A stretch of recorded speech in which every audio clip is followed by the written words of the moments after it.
y vamos a hablar de las elecciones judiciales. Se vienen las elecciones judiciales este 3 de diciembre, pero ¿qué se debe modificar?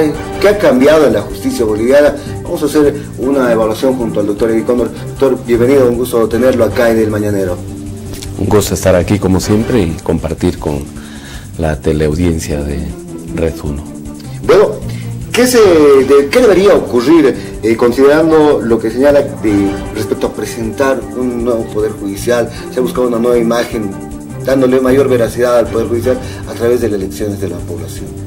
La elección judicial es apenas un punto dentro del rosario, el abanico de temas por abordar si la perspectiva es una reforma integral al sistema de justicia.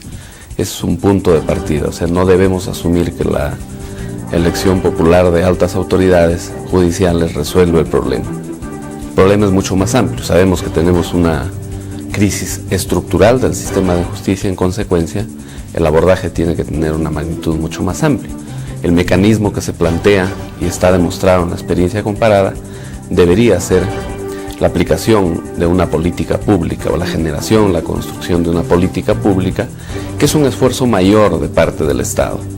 No es lo que hemos tenido hasta ahora y creo que si de algo debe servir por el abordaje y la forma como se viene concibiendo la elección de nuevas autoridades del 2017, es verlo como una oportunidad para nuevamente colocar el tema en debate, pero sobre todo en una perspectiva de cuál es la metodología, cuál es la estrategia a utilizar, y la estrategia está a la mano. Y cuando hablo de política pública, porque es un tema que lo hemos desarrollado más de una vez, es un abordaje integral, un abordaje donde hay una coparticipación, pero sobre todo una corresponsabilidad también de los diversos actores que hacen al circuito judicial. Porque hasta ahora, como sabemos, la agenda judicial ha venido siendo trabajado con un predominio y, a mi juicio, un exceso de presencia política de los órganos legislativo y ejecutivo a través del Ministerio de Justicia y la Asamblea Legislativa Plurinacional. Ha existido un gran conflicto, el tema incluso de corrupción, que de un tiempo a esta parte le ha golpeado bastante fuerte al Poder Judicial a través de los jueces, a través de, incluso se habla de supuestos magistrados que estarían inmiscuidos en estos temas. Eso salpica, ¿eso cómo se puede solucionar? Tomando en cuenta la imagen denigrada que ya tiene nuestra justicia, los propios jueces reclaman mayor aporte económico por parte del gobierno, buscan excusas para salvar esta mala imagen que está pasando el Poder Judicial. Al respecto, decir que estos temas que tienen que ver con la falta de recursos, falta de presupuesto, corrupción judicial, cada vez una carrera judicial más vaciada de contenidos, esto es una disminución en la que ha derivado producto de la ley 025, esas contradicciones que tienen que ver con el régimen disciplinario que todavía no termina de resultar claro, es parte del abordaje. Entonces uno aprecia, porque me tocaba hacer el seguimiento y seguramente lo voy a seguir haciendo, de las propuestas que vienen haciendo los candidatos, y si bien es cierto, en algunos casos ponen énfasis y atención en alguno de estos temas, todavía no termina de ser integral el abordaje. Entonces, esos esfuerzos son valiosos y es muy importante que estén siendo considerados en el debate en este momento. Pero mientras no tengan un trabajo integral y sobre todo si es que las autoridades judiciales no deciden tomar el toro por las astas y ponerse ellos al frente del proceso, creo que va a ser muy complicado, por ejemplo, generar una mejora en el incremento del presupuesto. Porque, como sabemos, el Ejecutivo de todas las formas se ha negado en este tiempo, y eso es algo que hay que subrayarlo, porque imposible desarrollar una revolución judicial cuando los recursos del presupuesto del órgano judicial del sistema de justicia en la última década se ha mantenido en ese porcentaje de 0.56% del presupuesto general del Estado. Entonces, se tiene que sincerar el discurso, no se puede seguir manejando una misma orientación informativa, desinformando a la población con ello, asumiendo de que efectivamente se está en un proceso de revolución, como le llaman, revolución judicial, cuando en realidad la conducta fundamentalmente de dos órganos del Estado, el Ejecutivo, que ya lo caractericé, y del Legislativo, que por cierto no ha terminado de dictar el marco jurídico, sigue siendo contrario a la realidad. Entonces, lo judicial implica un esfuerzo mayor del país.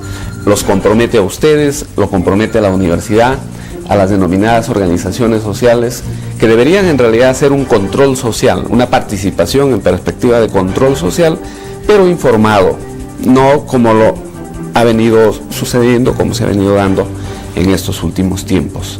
Ahora, se ha visto, recién incluso se toma exámenes para poder mejorar la calidad de los jueces. Se ha abierto una escuela de jueces que a la postre, mire, de alrededor de 500 postulantes que han dado examen para poder ser parte de esta escuela de jueces y poder asegurarse, vamos a decirlo de esta manera, porque hay jueces que se han inscrito para poder mantener su trabajo, simplemente aprueban 150.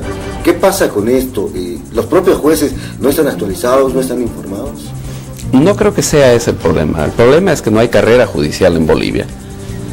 Lo subrayo con el énfasis especial. Mientras no exista carrera judicial en el país, no va a haber independencia judicial. Y eso es uno de los aspectos que creo deben ser mucho más debatidos en el marco de esta elección judicial 2017. Usted recordará que y en realidad eso ocurre en gran parte de los países, pero hasta no hace mucho, hasta la ley 025, la carrera judicial alcanzaba inclusive a los vocales. Solo estaban fuera los magistrados del entonces o de la entonces Corte Suprema de Justicia. Entonces ahora solo alcanza a los jueces. Poco se dice de la carrera fiscal. Entonces sabemos las complicaciones que ha habido para que aquellos que hicieron la primera promoción ya de la Escuela de Jueces del Estado sean incorporados.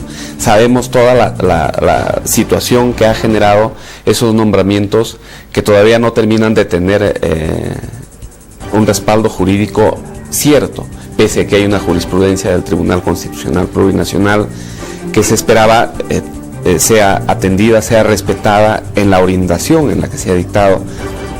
Entonces, carrera judicial con ese vaciado de contenidos, con esa mirada tan corta y que solo alcanza a los jueces, en la práctica resulta una negación. En otros países la carrera judicial, como su mismo nombre lo identifica, alcanza inclusive a los magistrados supremos.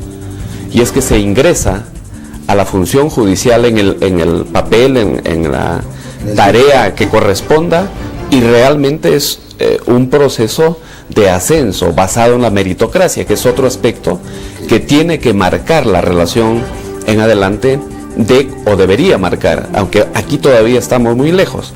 Y la misma elección de altas autoridades induce a una situación que tiene que corregirse. Tiene que haber no solo carrera pública en términos generales para los diversos órganos del Estado, sino en particular para el órgano judicial, para las instituciones del sistema de justicia. De lo contrario, seguimos en ese escenario donde inclusive la arbitrariedad y el abuso a veces marca el nombramiento de los equipos que hacen gestión, que hacen gobierno, que hacen labor jurisdiccional a nivel de las distintas instituciones del sistema de justicia.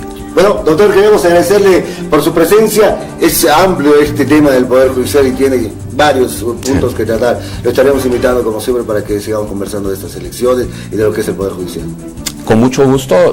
Yo concluyo señalando que, si bien es cierto, tenemos una línea crítica respecto a la agenda judicial, lo hacemos en una lógica constructiva. 2, reconocemos las cualidades que tienen algunos de los candidatos en la perspectiva de la relación que hemos establecido en este tiempo. Ojalá el abordaje de la agenda judicial sea en esa perspectiva que lo planteamos, de reforma integral al sistema de justicia, y en esa medida una exhortación final al gobierno nacional, a la Asamblea Legislativa Plurinacional, para que cumplan la función que les corresponde, el mandato constitucional de abrirse hacia la construcción de un sistema integrado de justicia plural, que es lo que nos reconoce la Constitución, y en esa línea avanzar en la construcción del Estado boliviano en una perspectiva democrática. Le agradezco la invitación. Muchas gracias.